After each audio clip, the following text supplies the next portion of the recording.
2023 या वर्षी जी साधना युवा अभ्यासवृत्ती देण्यात आली, त्यातून 3 लेख साधना साप्ताहिकाच्या जानेवारीच्या अंकामध्ये, जानेवारी 2024च्या अंकामध्ये प्रसिद्ध झाले. त्या 3 लेखांच्या लेखकांशी आपण बातचीत करत आहोत. आता आपण बोलणार आहोत प्रतीक राऊत यांच्याशी. प्रतीक, तुझं स्वागत आहे कर्तव्य साधनामध्ये. धन्यवाद सर. अंध मुलांच्या 3 शाळा या विषयावर त्याने आपला लेख लिहिलेला होता. तर त्या लेखाबद्दल आणि त्याच्या एकूणच अभ्यासवृत्तीच्या अनुभवाबद्दल आपण त्याच्याशी बोलणार आहोत. प्रतीक, मला सुरुवातीला तुला असं विचारायचंय की शिक्षणाने कुठल्याही व्यक्तीच्या किंवा समाजाच्या प्रगतीचे अनेक मार्ग खुले होतात असं आपण म्हणतो, पण अजून सुद्धा आपल्या देशामध्ये सगळ्यांना सगळ्या ठिकाणी चांगलं शिक्षण आपण देऊ शकलेलो नाही आहोत. मग एखाद्या दृष्टीबाधित व्यक्तीच्या दृष्टीने त्याला चांगलं शिक्षण उपलब्ध होणं हे किती आवश्यक आहे असं तुला वाटतं, आणि ह्या प्रश्नाचं उत्तर तू तुझ्या अनुभवातून द्यावंस अशी आमची इच्छा आहे. नक्कीच. शिक्षण व्यक्तीला काय देतं, तर शिक्षण व्यक्तीला माणूस होण्यासाठी जे जे आवश्यक आहे ते सर्व खतपाणी देतं. तर माझा शिक्षणातून मला काय मिळालं हा अनुभव सांगण्याआधी मी शिक्षणापर्यंत कसा गेलो हा अनुभव अधिक महत्वाचा वाटतो. मुळात ग्रामीण भागात जन्माला आलेला हा एक दृष्टीबाधित मुलगा म्हणजे गेल्या जन्मातलं पाप आहे असं सगळ्यांचं ठाम मत होतं. असं असताना सुद्धा माझ्या आजोबांनी मला शाळेत टाकलं. ते म्हणायचे की आज हा लहान आहे, आपण याचा सांभाळ करतो आणि याचा सांभाळ आपण किती दिवस करणार, एक दिवस असा हा मोठा होईल आणि लोक याला दगड मारतील, चेष्टा करतील आणि शेवटी काय तर याला आयतं पोचावं लागेल आणि त्यातनं हा माणूस म्हणून घडणार नाही, म्हणून त्यांनी मला शिक्षणासाठी टाकलं. मग आता पहिल्या वर्गापासून जेव्हा PhD पर्यंतचा माझा शिक्षणाचा प्रवास निर्माण झाला तर या पूर्ण प्रवास करत असताना मला आतापर्यंत शिक्षणातून काय मिळालं यासाठी एक प्रसंग मला महत्वाचा वाटतो. एके दिवस आम्ही प्रवास करत असताना त्या रेल्वेमध्ये एक माझ्यासारखाच एक दृष्टीबाधित व्यक्ती गाणे म्हणून आपलं उपजीविकेचं साधन पूर्ण करत होता. तर ते माझ्या आईने बघितलं आणि ती रडली. तिला असं वाटलं की कदाचित आज या माणसावर ही वेळ आहे, उद्या माझ्या मुलावर सुद्धा ही वेळ येईल. आणि हे असं असताना आज माझी आई अशी रडत नाही, कारण तिला विश्वास निर्माण झाला की माझा मुलगा स्वतःच्या पायावर उभा राहून जगू शकतो. मला असं वाटतं की आईचे अश्रू पुसण्याचं सामर्थ्य मला शिक्षणाने दिलं. मुळात आता दृष्टीबाधित व्यक्तीला का शिक्षण गरजेचं आहे, त्याची महत्वाची गोष्ट अशी आहे की एखादी गोष्ट नसताना तुम्ही इतर आपल्या इंद्रियांवर अवलंबून असता आणि या प्रक्रियेमध्ये तुम्हाला नसलेल्या गोष्टीचा अर्थात त्या अभावामुळे निर्माण होणारी दरी भरून काढणं ही गरजेचं असतं. ते भरून काढण्याचं सामर्थ्य शिक्षणातून आहे. शिक्षणातून तुम्हाला रोजगार मिळू शकतो, शिक्षणातून तुम्ही माणूस म्हणून घडू शकता. आणि महत्वाचं काय तर व्यक्ती प्रतिष्ठा ही जी गोष्ट आहे ती आपल्याला शिक्षणातूनच मिळते. म्हणून दृष्टीबाधितच काय तर प्रत्येक व्यक्तीसाठी शिक्षण गरजेचं आहे असं मला ठामपणे सांगावं असं वाटतं. नक्कीच तुझ्या आयुष्यातला शिक्षणाचा रोल काय आहे ते अगदी तू नेमकेपणाने सांगितलंस. आता मला थोडंसं तुझ्या फेलोशिपच्या विषयाबद्दल विचारायचंय की अंध मुलांसाठीच्या 3 शाळा असा विषय तू अभ्यासासाठी निवडलास, आणि त्यानंतर अकोल्यातली 1 आणि मुंबईतल्या 2 बरोबर अशा 3 शाळा तू निवडलेल्या होत्यास. बरोबर आणि तिथे प्रत्यक्ष भेट देऊन तिथल्या मुख्याध्यापकांशी, शिक्षकांशी, विद्यार्थ्यांशी बोलून तू हा लेख लिहिलेला आहेस. तर या शाळांची निवड करण्यामागे तुझा काय विचार होता? बरोबर. यात तुमचे 2 प्रश्न आहेत की शाळांची निवड का केली आणि विषयाची निवड का केली. या बरोबर. दोन्ही प्रश्नांची उत्तरं मी एका म्हणजे सोबतच देतोय. मुळात या विषयावर आतापर्यंत कुठे काही लिहिलेलं मला सापडलं नाही, वाचायला मिळालं नाही. मला असं वाटतं की सगळीकडे लिहिलं जातं आणि एवढं लिहिलं जात असताना दृष्टीबाधित व्यक्तीच्या शिक्षणावर किंवा का बरं कोणी लिहिलं नसेल हा माझा सगळ्यात महत्वाचा माझ्या समोरचा प्रश्न होता. आणि हे लिहिलं नाही कोणी म्हणून आपण गप्प बसायचं नाही, तर आपण लिहिलं पाहिजे अशी एक मनात चेतना निर्माण झाली आणि त्यातनं हे संशोधन करण्याचं मी ठरवलं. आणि ह्या 3 शाळाच का तर माझं स्वतःचं शिक्षण अंध विद्यालयात झालं अकोल्याच्या, आणि उच्च शिक्षण मुंबईला झालं. त्यामुळे मुंबईतील अंध विद्यालय मला जवळून तिथल्या विद्यार्थ्यांच्या माध्यमातून समजत गेली. मुळात मग ग्रामीण आणि शहरी भागातली तफावत ही लक्षात आल्यानंतर मग सर्वसामान्य विद्यार्थ्यांसाठी ही तफावत जाणवते का? तर माझ्या मते तितकीशी जाणवत नाही. परंतु दृष्टिबाधित विद्यार्थ्यांच्या बाबतीत मात्र ही तफावत प्रकर्षानं जाणवते. मग 3 शाळा घेण्याचं एक महत्त्वाचं कारण असं होतं, की अकोल्याला मुला-मुलींची एकत्र शाळा असली, तरी मुंबईत मात्र मुला-मुलींच्या स्वतंत्र शाळा आहेत. हे खरं तर दुर्दैव आहे. कारण मुंबईतील अंध मुला-मुलींना एकत्र शिकता येत नाही आणि अकोल्यासारख्या छोट्या शहरातल्या मुला-मुलींना मात्र अशी संधी मिळते. तर ही गोष्ट मला अधिक महत्त्वाची वाटते, की इन्क्लुझिव्ह एज्युकेशन देत असताना एकत्र शिक्षण एकात्मिक शिक्षण देत असताना तुम्ही फक्त आपल्या शारीरिक रचनेचा नव्हे, तर जो लैंगिक गुणोत्तराचा भाग आहे, तो सुद्धा विचारात घेतला पाहिजे. म्हणून ह्या 2 मुंबईतील 2 आणि अकोल्यातली 1 शाळा अशा प्रकारे निवड केली. बरोबर. आता पुढचा प्रश्न माझा असा आहे, की हा विषय तुझ्या व्यक्तिगत जिव्हाळ्याचा सुद्धा विषय आहे. तुझ्या आता बोलण्यातनं ते कळतच होतं. तर अशा वेळी एक त्या विषयावर लिहित असताना व्यक्ती पोटतिडकीनं लिहिते, काही वेळेला भावनिक होऊन लिहिते आणि जेव्हा संशोधनासाठी एक प्रकारची जी तटस्थता आवश्यक असते, ती अशा वेळेला त्या व्यक्तीला लेखनात सांभाळता येतेच असं नाही.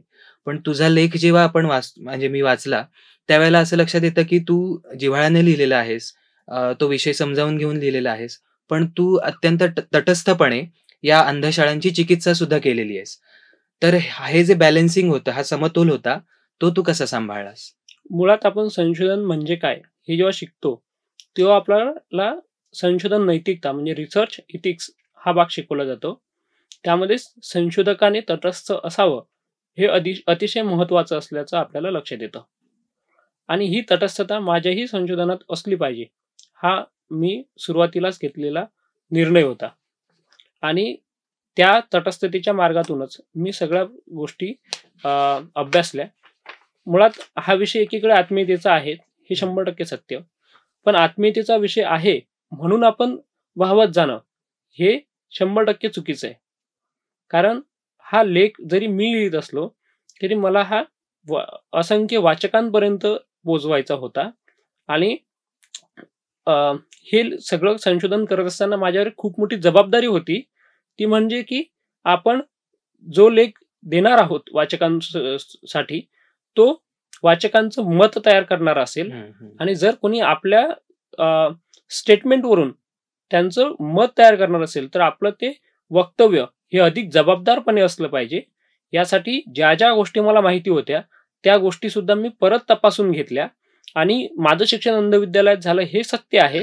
परंतु मी स्वतःचे अनुभव त्यात न टाकता तिथली निरीक्षणं नोंदवली आणि त्या निरीक्षणाच्या आधारे तज्ञांशी चर्चा करून मतं तयार केली, जेणेकरून संशोधकाचं जे स्टेटमेंट आहे, ते अधिक विश्वसनीय असलं पाहिजे आणि ते माझ्या लेखातून सुद्धा विश्वसनीयता व्यक्त व्हावी, हा माझा त्यामागचा मानस होता. त्यामुळे अशा सगळ्या गोष्टी लक्षात घेऊन मी ही तटस्थता बाळगलीच आणि अर्थात सहानुभूती असणं किंवा त्याबद्दलची पोटतिडकीनं उर्मी येणं लिहिताना, हे तर मी अनुभवलेलं जग असल्यामुळे ते स्वाभाविकच आहे. बरोबर. अशा प्रकारे संशोधन करून किंवा अभ्यास करून लिहिणं आणि मग विविध तज्ञांशी तू म्हणालास तसं चर्चा करून त्याचा आराखडा निश्चित होणं आणि हे सगळं लिखाण फायनली एखाद्या वैचारिक नियतकालिकामध्ये प्रसिद्ध होणं, ही सगळी प्रक्रिया तू या फेलोशिपच्या निमित्ताने अनुभवलीस. कदाचित तू ती पहिल्यांदाच अनुभवली असशील. बरोबर. तर या सगळ्या खटाटोपातनं तुला हाती काय लागलं? म्हणजे या प्रक्रियेमध्ये तुला विशेष उपयुक्त ठरले असे काही टप्पे तुला सांगता येतात का?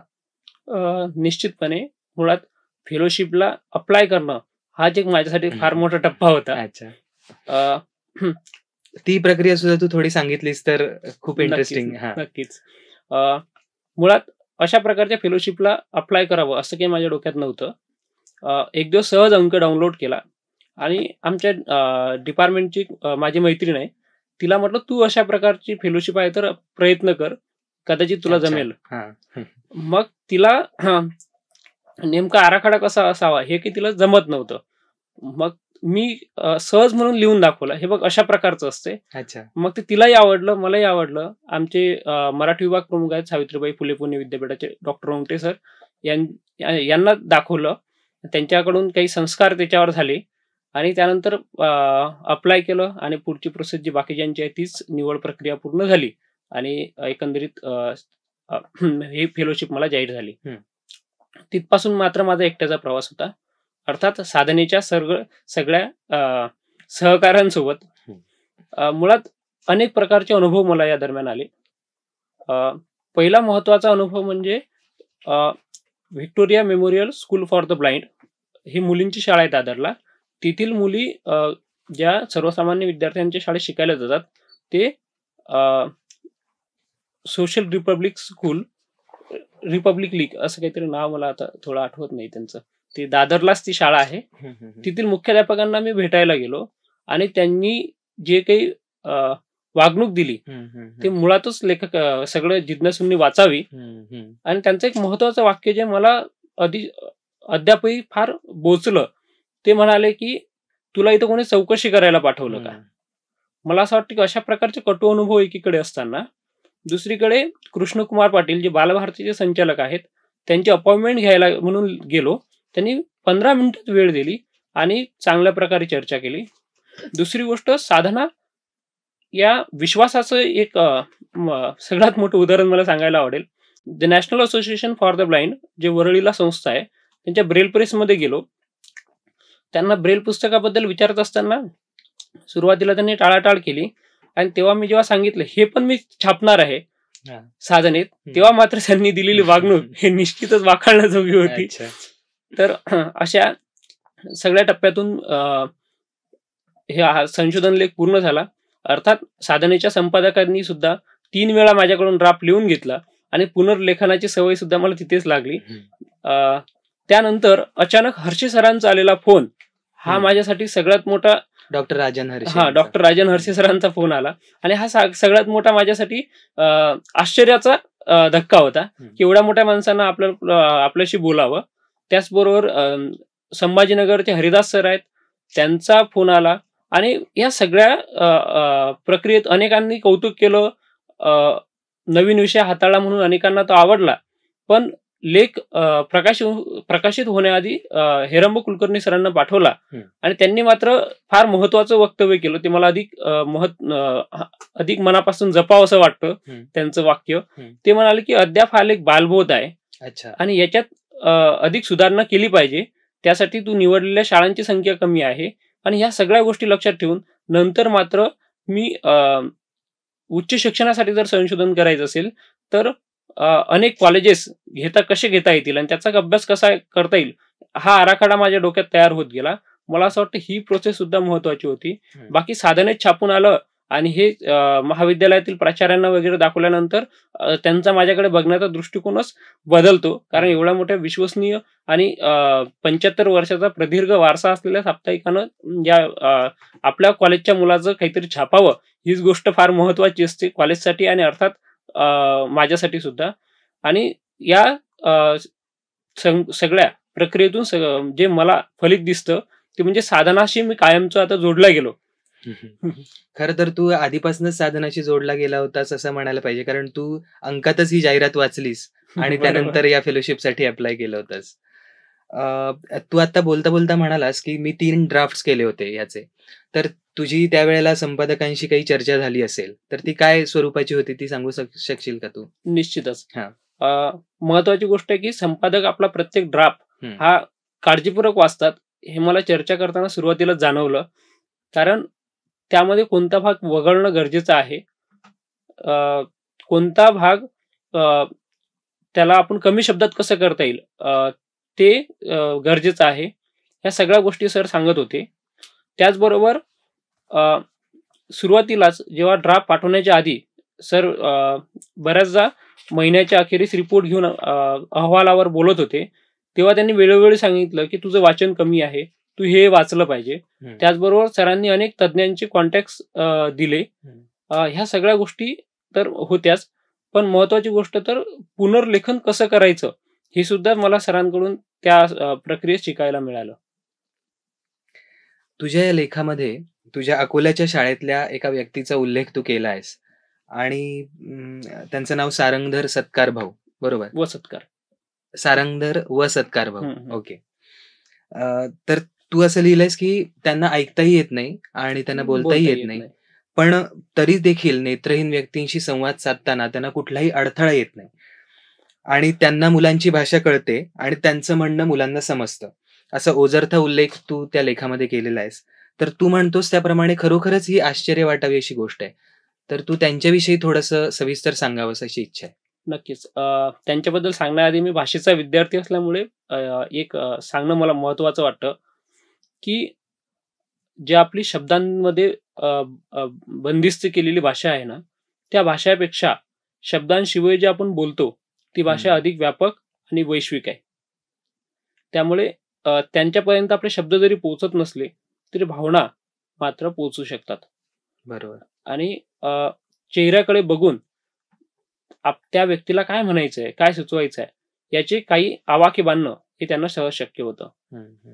आता महत्वाचा भाग आहे, की दिसत नसताना ही मुलं त्यांचे जे काही साइन लँग्वेज आहेत, ते कशाप्रकारे समजू शकतात.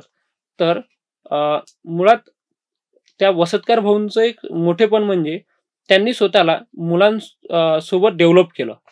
कारण मुलं कशा प्रकारचे जे काही हातवारे करत असतील, त्यातनं त्यांना काय सूचित करायचं आहे, हे समजून घेण्याचा ते प्रयत्न करतात. त्यामुळे हा संवाद अधिक सुसह्य होतो. दुसरी गोष्ट, मुलं आपली क्रिएटिव्हिटी वापरून काय म्हणायचं आहे, ते त्यांच्या पद्धतीनं मांडतात. त्यामुळे तो ठराविक जो साचा आहे साइन लँग्वेजचा, त्यामध्ये त्यांचं बोलणं होत नाही. आता उदाहरण सांगायचं झालं, की त्यांच्याकडे चपाती आहे. तर चपाती तू किती हवी? तर मग साधारण एक जण एखादं बोट दाखवतं किंवा अर्धं बोट दाखवतं किंवा त्याच्या पद्धतीनं दाखवतं. किंवा एखाद्या ठिकाणी एखाद्याला जायचं आहे आणि तेव्हा त्यांची मदत हवी आहे. मग तो त्या बाजूला हात दाखवतो किंवा त्याच्या पद्धतीने काहीतरी तो इशारे करतो आणि हे सगळं अगदी संवाद सुरू करण्यासाठी पुरेसं असतं. परंतु अनेक बाबी अशा असतात, की शेवटी दृष्टी तिथे मर्यादा येतात. अशा वेळी जे अंशतः अंध आहेत ते त्यांच्यामधला संवादाचा दुवा म्हणून काम करतात आणि अशा प्रकारे इंटरेस्टिंग संवाद होतो. त्यामध्ये ह्या मुलांना दिसत नाही आणि त्यांना बोलता ऐकता येत नाही याची कुठली अडचण निर्माण होत नाही. खरंय. संवादाच्या आपल्याला माहिती असलेल्या पैलूंपेक्षा खूप वेगळे पैलू इतरत्र असतात. याची जाणीव तुझ्या या लेखामधनं या प्रसंगातनं येते. प्रतीक, सध्या सर्वत्र ज्याची चर्चा होते, राष्ट्रीय शिक्षण धोरण 2020. तर त्या शिक्षण धोरणामध्ये नेत्रहीन किंवा दृष्टीहीन विद्यार्थ्यांसाठी काय तरतूद आहे किंवा त्यांचा काय विचार केला गेलेला आहे, याविषयी तू काहीतरी सांग. राष्ट्रीय शिक्षण धोरण 2020 हे आता टप्प्याटप्प्याने अंमलबजावणीसाठी ते येत आहे. त्यासाठी जे दिव्यांग कल्याण मंत्रालय आहे त्यांच्याद्वारे एक समिती नेमण्यात आली आहे आणि ते तज्ज्ञांची समिती एकात्मिक शिक्षण या गोष्टीचा अभ्यास करून ते कशा प्रकारे लागू करता येईल यावर काम करतायत. मुळात ज्या दिवशी त्यांचा अहवाल येईल आणि अर्थात तो आपल्याला वाचायला मिळेल, तेव्हा आपल्याला त्याचं स्पष्ट स्वरूप लक्षात येईल. परंतु तो मसुदा वाचत असताना एक गोष्ट जाणवली, ती म्हणजे की दृष्टिबाधित विद्यार्थ्यांना सर्व शाळांमध्ये प्रवेश दिला पाहिजे. फक्त दृष्टिबाधित नाही तर सर्व प्रकारचे जे शारीरिक अपंगत्व आहे अशा मुलींना. तर यांच्यासाठी स्पेशल शिक्षक नेमावा अशी सुद्धा एक त्यामध्ये तरतूद आहे. त्या शिक्षकाला तशा प्रकारचं प्रशिक्षण दिलेलं असावं. हे सगळं आहे. त्यामुळे खूप छान वाटतं ना, की या मुलांना सगळ्या शाळेत प्रवेश मिळेल, यांना असं वेगळं कोणी ट्रीट करणार नाही. असं जरी वाटत असलं तरी मला शिक्षण धोरणातले जे 5 महत्त्वाचे पिलर आहेत त्यापैकी 2 पिलरचा इथं प्राधान्यानं विचार करणं गरजेचा वाटतो. ते म्हणजे क्वालिटी एज्युकेशन, ॲक्सेसिबल एज्युकेशन. आता या दोन्ही अनुषंगाने विचार केला तर मुळात मला असं वाटतं, की नेत्रहीन विद्यार्थ्यांसाठी प्राथमिक शिक्षण हे विशेष शाळेतूनच असायला पाहिजे. त्यामुळे ॲक्सेसिबल आणि क्वालिटी या दोन्ही तत्वांचा विचार शिक्षणात होईल. आता सर्वसामान्य मुलांसोबत शिकत असताना या दोन्ही तत्वांची कशाप्रकारे पायमल्ली होते? अर्थात हे दोन्ही नाही तर बाकी ॲक्सेस, इक्विटी, इक्वॅलिटी ह्या सगळ्या गोष्टीचा आपल्याला नंतर विचार करताच येईल. परंतु ॲक्सेसिबल आणि क्वालिटी ह्या 2 गोष्टीचा जरी विचार केला तरी एका शाळेमध्ये सर्वसामान्य मुलांसोबत साधारण 2-4 दृष्टिबाधित विद्यार्थी किंवा इतर प्रकारचे अपंगत्व असलेले विद्यार्थी शिकतील. मग या विद्यार्थ्यांना सामावून घेण्याची प्रक्रिया जटिल असेल. कारण मुलांच्या मानसिकतेचा विचार केला तर अशा प्रकारची वेगळी मुलं त्यांच्यासोबत खेळतायत इथपर्यंत ठीक आहे. कारण मोठ्या माणसांपेक्षा मुलं अधिक समजदार असतात. परंतु त्यांच्यासोबत खेळत असताना किंवा त्यांच्यासोबत शिकत असताना कसं शिकायचं हे त्या मुलांना समजेल. पण त्यासोबतच जे दृष्टिबाधित विद्यार्थी आहेत त्यांना मात्र त्यांच्यासारखं खेळता येणार नाही, त्यांच्यासारखं धावता येणार नाही. या सगळ्या गोष्टीत आपण काहीतरी वेगळे आहोत आणि आपल्यात काहीतरी उणीव आहे अशी गोष्ट त्यांच्या मनावर जे बिंबवली जाईल इनडायरेक्टली. तर हे त्यांच्या विकासासाठी घातक आहे असं मला वाटतं. दुसरी गोष्ट की सर्व प्रकारच्या शारीरिक अपंगत्वाचा विचार केला तर ते प्रशिक्षक शिक्षक किती आत्मीयतेनं शिकवतील हा सगळ्यात मोठा प्रश्न आहे. आणि महत्वाची गोष्ट म्हणजे की त्यांना ज्या पद्धतीनं विशेष शाळेमध्ये शिकवलं जातं, उदाहरणार्थ ब्रेल लिपी असेल किंवा मोबिलिटी असेल, या सगळ्या गोष्टी त्या शाळेत शिकवल्या जातील असं सांगता येणार नाही. आणि त्यांना अवलंबित्वाची सवय हे लहानपणापासूनच लागेल. त्यामुळे मला असं वाटतं की एकात्मिक शिक्षणाचा विचार करत असताना आपण दृष्टिबाधित विद्यार्थ्यांच्या अनुषंगाने ते वेगळं असलं पाहिजे असं मला वाटतं, जेणेकरून ते सगळ्यांना ॲक्सेसेबल असेल आणि अर्थात क्वालिटी ही जपली जाईल. क्वालिटीचा अर्थ विचारात घेताना केवळ शिस्तीचा बडगा उगारून शिस्त अगदी एका लाईनीत चालणारे घोडे असं न घेता की त्या विद्यार्थ्यांच्या ठायी असलेल्या गुणांचा पूर्णपणे विकास होण्यासाठी असलेलं पोषक वातावरण निर्माण करून देणारं शिक्षण असा घेतला पाहिजे.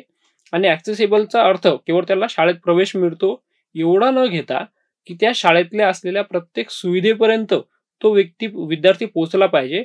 आणि अर्थात पोहोचत असताना सुद्धा की त्याला त्याचा वापरही करता आला पाहिजे, ही अगदी महत्वाचं आहे. नाहीतर खेळण्याची क्रिकेटचा बॉल असेल किंवा चेसबोर्ड असेल किंवा अन्य साधनं हे दृष्टिबाधित विद्यार्थ्यांसाठी जर वेगळे असतील तर त्यांच्यासोबत खेळणारे विद्यार्थी कमी असतील. आता हे फक्त खेळापुरतच नाही तर पण प्रत्येक गोष्टीची आपण कनेक्ट करून बघू शकता की निश्चितपणे त्या लहान मुलांवर वेगळा परिणाम होईल याची खात्री म्हणजे याची खात्री वाटते की त्यांच्यावर कदाचित त्याचा एक नकारात्मक परिणाम होऊ शकतो. म्हणून या सगळ्या बाबींतून विचार केला पाहिजे आणि अर्थात शिक्षण व्यवस्थेतलं वास्तव ग्राउंड लेवलवरचं डोळ्यासमोर ठेवूनच एकात्मिक शिक्षणाची अंमलबजावणी करावी असं मला वाटतं. मुलाखतीचा शेवटचा प्रश्न मला तुला असा विचारायचा आहे की या फेलोशिपच्या माध्यमातून दृष्टीहीन विद्यार्थ्यांच्या माध्यमिक आणि प्राथमिक पातळीवरच्या शिक्षणाची चिकित्सा करण्याचा एक मर्यादित प्रयत्न झाला आणि यातून सबंध देश पातळीवरचं दृष्टीहीनांच्या शिक्षणाबद्दलचं एक व्यापक चित्र असं समोर येणार नाही, पण त्याचा एक कट सेक्शन हा निश्चितच आपल्याला या लेखामधून या अभ्यासातून मिळू शकतो असं आपण म्हणूया. कारण हाच या फेलोशिपचा खरं म्हटलं तर उद्देश आहे. तर याच धारणेतून नेत्रहीन विद्यार्थ्यांना गुणवत्तापूर्ण शिक्षण मिळवण्यासाठी किंवा मिळवून देण्यासाठी विद्यार्थी, शिक्षक, शासन आणि समाज यांच्यासाठी एक कृती कार्यक्रम तू या लेखामध्ये दिलेला आहेस. तर त्यातला जो समाजासाठी हे सगळं आपण मुळातूनच या लेखामध्ये वाचायला हवं, पण त्यातला जो समाजाने करण्यासारखा जो एक कार्यक्रम तू दिलेला आहेस त्याच्याविषयी तू या मुलाखतीच्या शेवटी आपल्या प्रेक्षकांशी बोलावंस अशी इच्छा आहे. नक्कीच. मुळात मानव हा समाजशील प्राणी आहे. त्यामुळे इतर कळपात वावरणाऱ्या प्राण्यांप्रमाणेच आपण सिमेंट काँक्रीटचे जंगलात वावरतो. त्यामुळे या कळपातील सगळेच प्राणी सारखे नाही आहेत. म्हणून मला असं वाटतं की माणूस स्वतःला जर बुद्धिवान म्हणून घेत असेल तर ते त्याच्या जगण्यात सुद्धा आलं पाहिजे. त्यासाठी त्यांनी दृष्टिबाधित विद्यार्थ्यांकडे बघत असताना किंवा किमान व्यक्ती म्हणून बघितलं पाहिजे.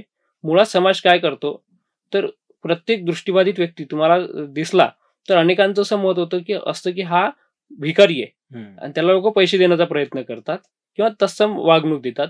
मुळात हा पहिल्यांदा व्यक्तीकडे बघण्याचा दृष्टिकोन बदलणं ही इथून सुरुवात होईल. त्यानंतर आपल्याला विद्यार्थ्यांपर्यंत जावं लागेल आणि जर विद्यार्थ्यांपर्यंत जायचं म्हटलं तर अंध विद्यालयांना प्रचंड प्रमाणात देणग्या मिळतात. बरोबर. या देणग्यांचं पुढं होतं काय, हा प्रश्न हा त्या दात्यांनी विचारणं गरजेचं आहे. मुळात तुम्ही ज्या हेतूसाठी देणगी देता तो सार्थक होतो का? जर होत नसेल तर मग तुम्ही त्यावर चिंता केली पाहिजे. दुसरी गोष्ट की प्रत्येकानं आपापल्या कुवतीनुसार, आपापल्या क्षमतेनुसार आणि अर्थात आपल्या आवडीनिवडीनुसार देणग्या किंवा हवं ते सहकार्य केलं पाहिजे. पण हे करत असताना अनेकांचा असं समज आहे की आपण आर्थिक सहाय्य केलं किंवा एखाद्या प्रकारच्या वस्तू वगैरे भेट दिल्या की आपली जबाबदारी संपली. असं अजिबात नाही. मुळात मला एक सांगायला आवडेल की दत्ता जाधव नावाचे साधनेचे एक वाचक आहेत, मालाड, मुंबईला राहतात ते. त्यांनी मला सांगितलं की मला दृष्टिबाधित विद्यार्थ्यांसाठी शैक्षणिक उपक्रम राबवायचे आहेत, तर त्या संदर्भात मला काय करता येईल याबद्दल आमची सध्या चर्चा सुरू आहे. तर मला असं वाटतं की अशा प्रकारची आपली भूमिका प्रत्येकानं ठरवली पाहिजे, जेणेकरून समाजातल्या प्रत्येक घटकाचं योगदान या विद्यार्थ्यांसाठी असेल. मग कोणी त्यांच्यासाठी शैक्षणिक उपक्रम राबवू शकेल, काही लोक समाज जागृती व्हावी म्हणून अशा विद्यार्थ्यांना समाजाच्या मुख्य प्रवाहात आणण्यासाठी काय करता येईल हे करू शकतील. आणि सगळ्यात महत्वाची गोष्ट, शिक्षणातून या मुलांना रोजगार मिळतो आणि रोजगार देण्याचं काम सुद्धा ही मुलं करतील. कारण देवाने एक अवयव दिला नाही म्हणून इतर अवयव जास्त देतात की अशा प्रकारचे काही गैरसमज आहेत. हे गैरसमज टाळणं आणि या विद्यार्थ्यांकडे बघणं गरजेचं आहे. हे बच्चे भगवान का रूप होते हे सत्य आहे, पण अर्ध सत्य आहे. डोळे असणारे सुद्धा देवाचंच रूप असतात. मुळात देव किंवा अगदी समजा कुचकामी वगैरे अशा प्रकारच्या ज्या टोकाच्या समजुती आहेत त्या समजुती पहिल्यांदा दूर करून त्यांच्याकडे सुद्धा इतर विद्यार्थ्यांप्रमाणे बघणं, निकोपपणे बघणं हे समाजाने स्वीकारावं. ते जर समाज स्वीकारणार असेल तर निश्चितपणे या विद्यार्थ्यांच्या शैक्षणिक उन्नतीत समाजाची एक महत्वाची भूमिका पार पाडल्या जाईल असं मला वाटतं. नक्कीच तू आता जे काही बोललास ते कुठल्याही संवेदनशील व्यक्तीला अंतर्मुख करणाऱ्या गोष्टी आहेत या. प्रतीकचा संपूर्ण लेख आपण खरं तर वाचायला हवा. साधनाच्या वेबसाईटवर हा लेख आपल्याला उपलब्ध आहे. आणि धन्यवाद प्रतीक, तू आज इथे आलास, आमच्याशी संवाद साधलास त्याबद्दल. धन्यवाद.